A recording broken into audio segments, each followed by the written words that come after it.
So you guys know that one of the things that is really important to me for 2024 is starting a book club on my Patreon, because lately I've been reviewing books and it started me getting excited about books again. When I was young, I used to read and read and read and read. Maybe not as many books as Cat Williams,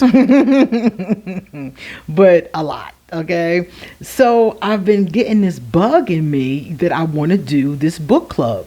So if you have not joined me on Patreon, underneath this video is a link. Come join us, because next week we're going to vote on the book that we're going to start with, and we're going to do our book club. We're going to have a monthly phone call or live or something, some kind of way we can powwow once a month, and we're going to talk in messages on Patreon throughout the rest of that time. So if you're interested in something like that, please come over to my Patreon and sign up. It's only $5 to sign up. And we're going to do metaphysical books, astrology, that kind of thing. Things that anybody can learn something from. We'll probably start with astrology, but we'll see. We'll see what we got, what we vote on. So today, in the spirit of books, I am going to review this one. This one, man. I can't wait to tell you about this. Let's get started. My name is QueenAusetHeru, and thank you for joining me for another wonderful edition of Ask an Aquarius. If you haven't already, please hit the red subscribe button and smack the bell. Also, if you like this video, please give it a thumbs up and pass it to anyone and everyone you know who might like it too. Please drop us a positive comment in the comment section. And if you want to get a reading done, I am a card shark, and I would love to do your cards. Please email me or hit me up on social media. All of that information is also underneath this video. My Patreon is there, as I previously stated. Let's see, my Amazon wish list is there in case you want to send me a gift for my birthday. It is February the 13th, and I will be 37. No, I'll be 47 years old, and I'm really happy about it because some people don't live this long. Okay. Let me see what else is underneath there. A whole bunch of stuff is underneath this video. Also, you will find at the top underneath this video the link to where you can purchase this, because spoiler alert, I strongly suggest that you get this book. This book is awesome. Let's get started. So what did I like about this book? I'm going to do this in a framework of pros and cons, but I'm going to start off just telling you what the book is about. So this book is broken down with each card of the major arcana.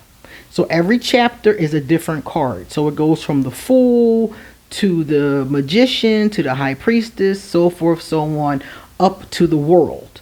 So it's just the major arcana of the tarot deck.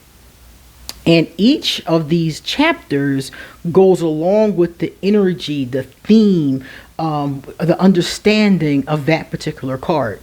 But it's not, the reason why I love this book is because it doesn't come from this scholarly, educational kind of place. Now, it is informative, it is educational, but it's entertaining.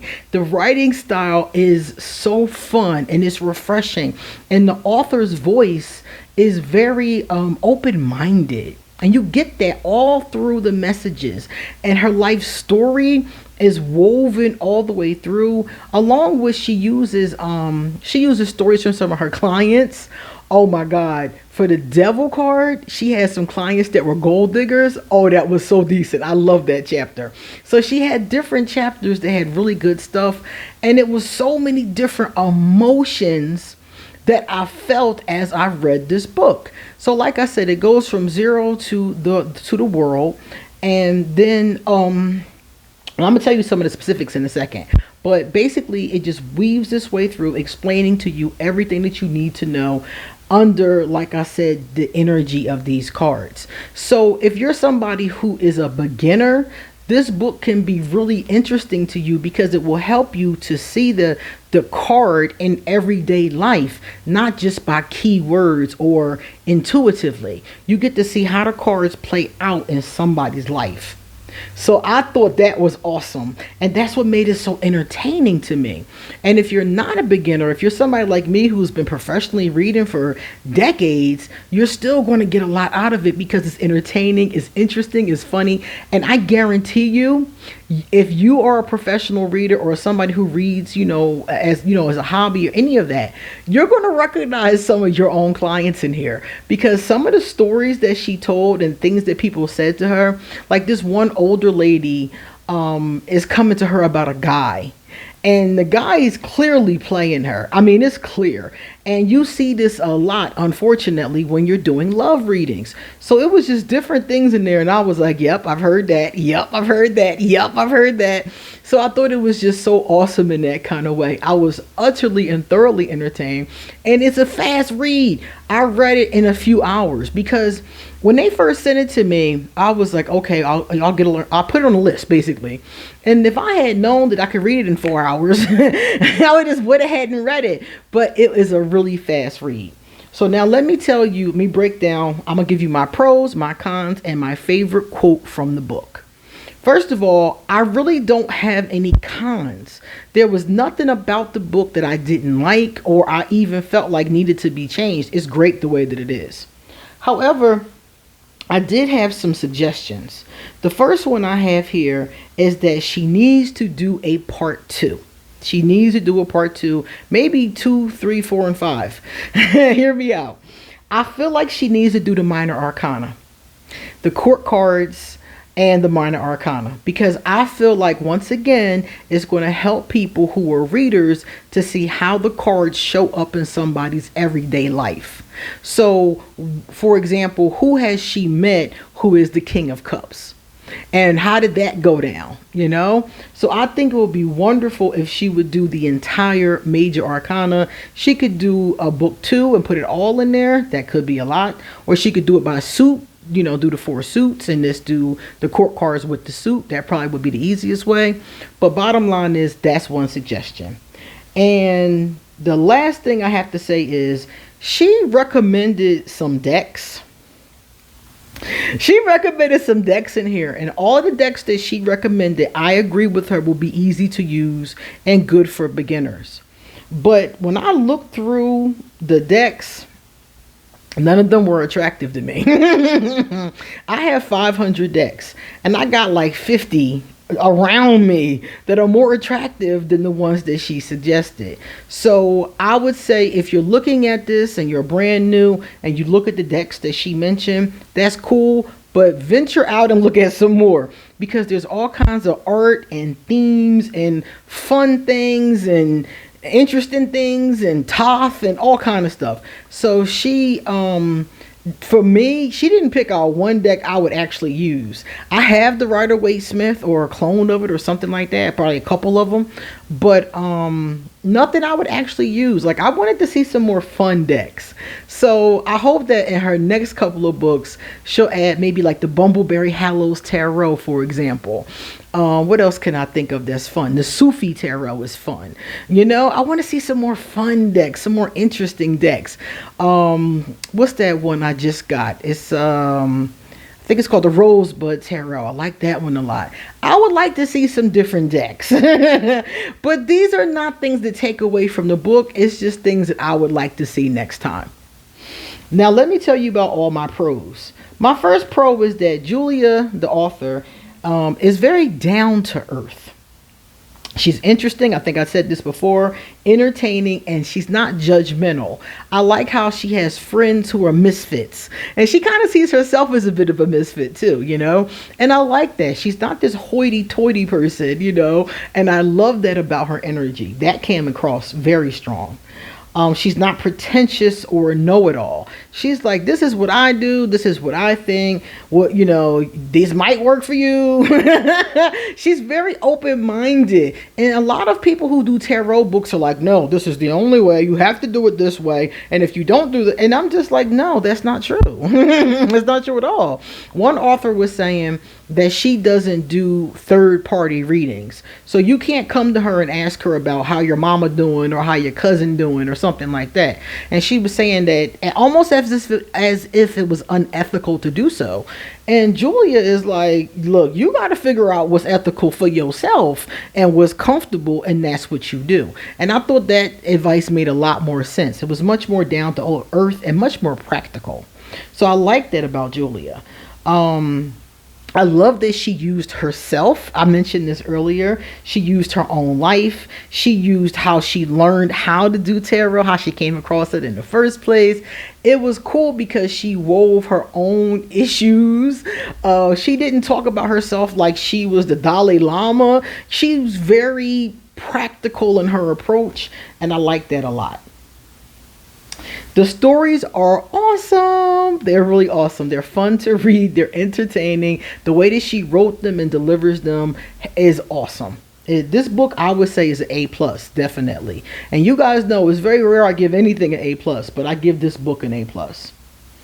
And I like how she cleverly wove the stories, into the cards. So like everything matches the card that it goes with. Like when she talks about the High Priestess, she talks about a woman who is like the High Priestess in certain aspects. And then she goes to explain what those aspects are, And I just love the way she did it. And she did it throughout the entire book. And it's great because it weaves it all the way through and it really holds your attention. She uses reversals. Now, mind you, this is neither here nor there as far as the book is concerned, but she mentions the reversals. And I love that so much. I use reversals. Everybody does not. It's a personal preference. And it does require learning the cards in the upright and the reverse. But it's my preferred method. And I really prefer people to read me who use this method. So I love seeing that. So many authors are like, I would say 50-50, 50% of the authors do, 50% may not.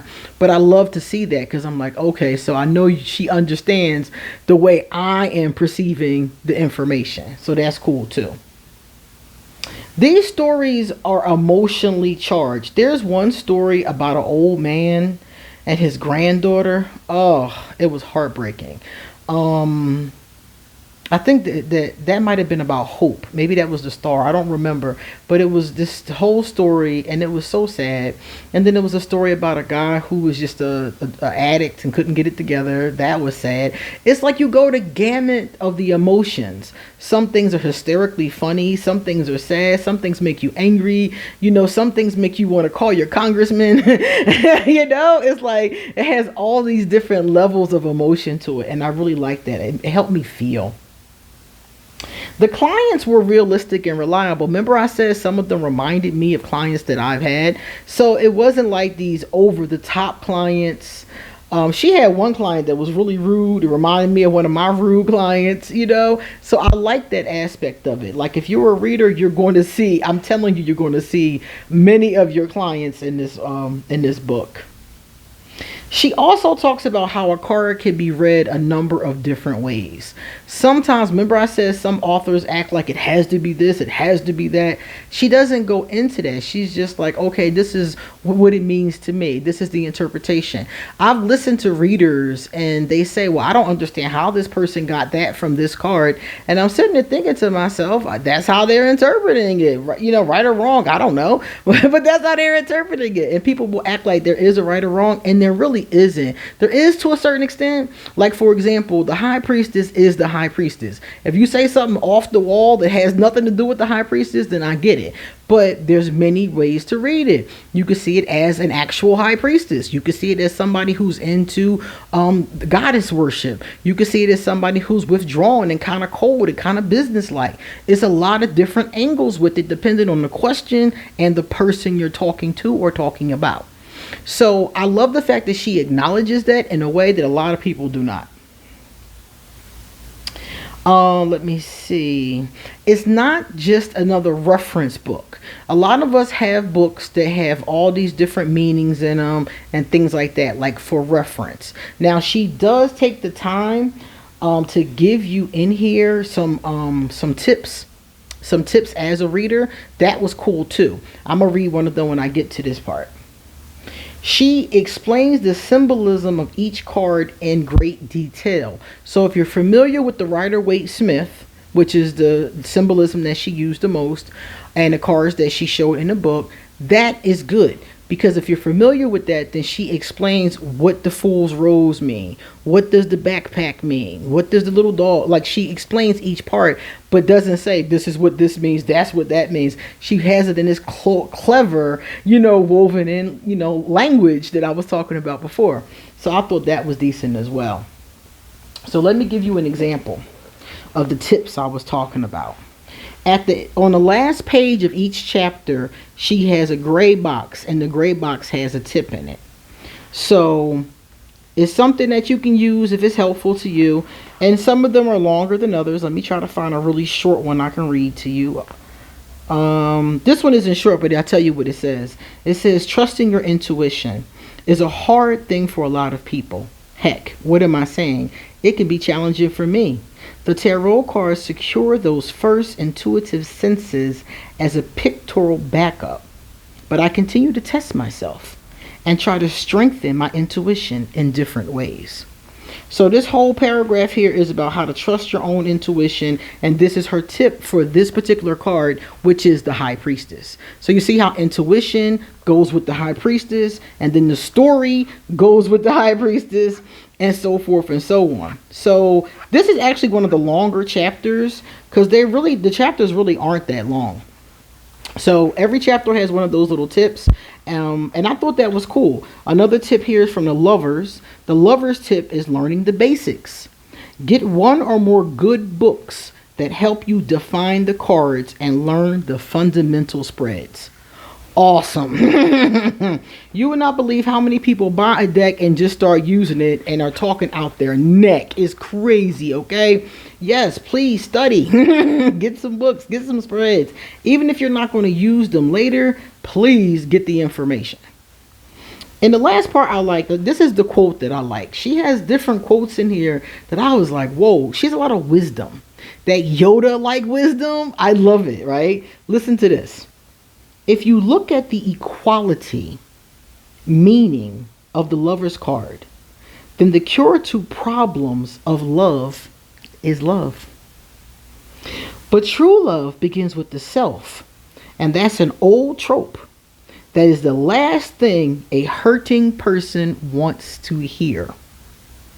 They want to search outside themselves for a quick fix, so they find facsimiles of love and love-like experiences that tend to be impossible to resist, and then come tearing apart, hurting all the more.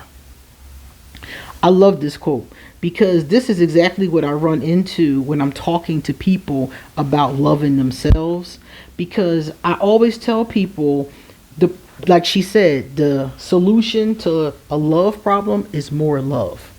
And so many people want to find it in another person. And that was for the Lover's card, by the way.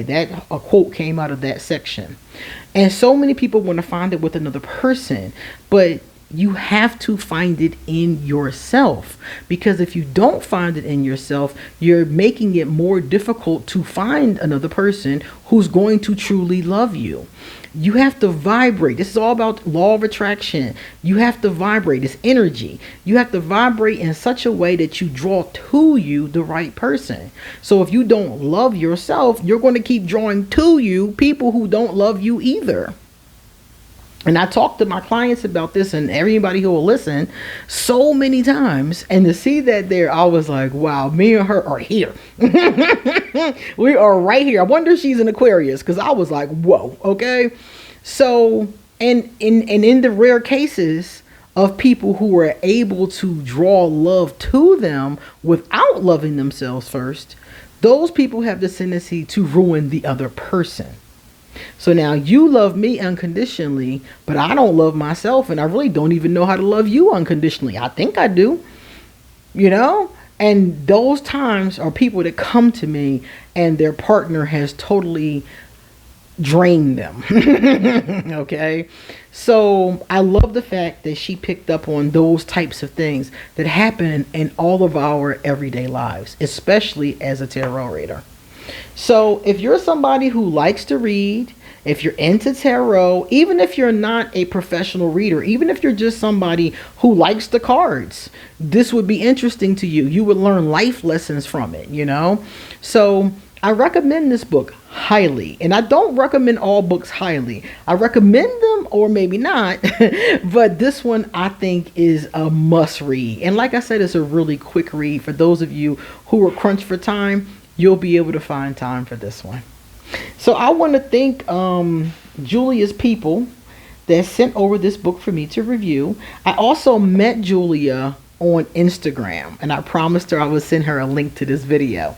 So if you have anything you want to say, if you want to ask her questions about the book, if you want to give some love towards this book, drop it in the comment section, because at some point in time, hopefully she'll come by and she'll check it out. Okay? All right, guys, please check out the video that's right there.